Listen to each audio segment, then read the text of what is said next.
kumuha tayo ng update sa Bagyong Juan mula kay Paulo Del Rosario, live mula sa Pag-asa. Paulo. Willard, patuloy ang paghina ng Typhoon Uwan habang papalayo ito ng ating bansa. Base sa huling bulletin ng Pag-asa, namataan ang sentro ng Bagyong Uwan sa layong 175 kilometers west ng Sinait, Ilocos Sur. Ito ay may lakas ng hangin na 120 kilometers malapit sa kanyang sentro at pagbugso na pumapalo hanggang 150 kilometers per hour. Ang bagyo ay bahagyang bumagal at nananatiling kumikilos pa pahilagang kanluran sa bilis na 10 kilometers per hour. Ngayong gabi, inaasahan na patuloy nakikilos ang bagyo pahilagang kanluran at lalabas ito ng Philippine Air Responsibility, posible mamaya o bukas ng madaling araw. Sa paglabas nito, kikilos ito pahilaga at liliko pasilangan, ibig sabihin ay ito ay muling papasok ng ating Philippine Air Responsibility sa araw ng Miyerkules at tutumbukin ang kanlurang bahagi ng Taiwan. Matapos maglandfall sa Taiwan, inaasahan na ito ay patuloy na hihina bilang isang low-pressure area sa araw ng Biyernes. At dahil sa lawak ng Bagyong Uwan, may ilang mga lugar sa Luzon na nasa ilalim ng Tropical Cyclone Wind Signals ng Pag-asa. Nakataas ang Tropical Cyclone Wind Signal number 3 sa Batanes, Cagayan, kasama ang Babuyan Islands, hilagang kanlurang bahagi ng Isabela, Apayao, Abra, Kalinga, Mountain Province, Ifugao, Benguet, Ilocos Norte, Ilocos Sur, La Union, kanluran at gitnang bahagi ng Pangasinan at hilagang bahagi ng Zambales.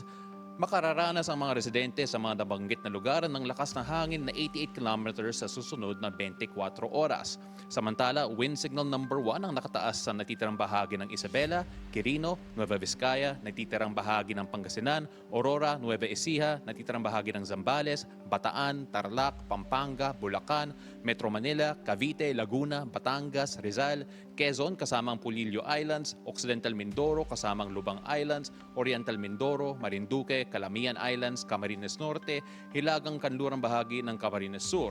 Ang mga lugar na nakabilang sa signal number 1 ay makakaranas pa rin ng malalakas na hangin at mga pagbuksong-buksong pag-ulan sa loob ng 36 na oras. At dahil pa rin sa malakas na hangin na dala ng Bagyong Uwan, hindi pa rin inaalis ng Pag-asa ang babala ng posibleng storm surge. 2 hanggang 3 metro ang taas ng posibleng storm surge sa Ilocos Norte, Ilocos Sur, La Union, Pangasinan at Zambales.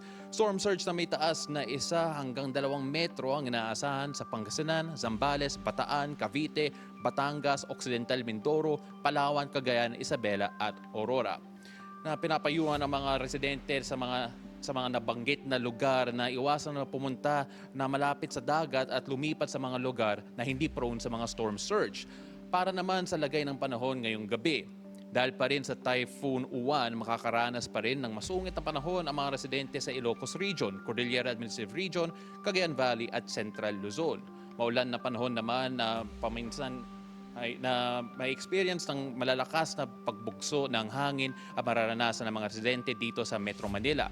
Kasama rin mararanasan ng mga pag-ulan na may pagbugso ng hangin ang Calabarzon, Mimaropa at Camarines Norte. Dahil sa trough o extension ng Bagyong Uwan, maulan na gabi na rin ang dapat paghandaan ng mga residente sa Negros Island Region, Western Visayas at natitirang bahagi ng Luzon.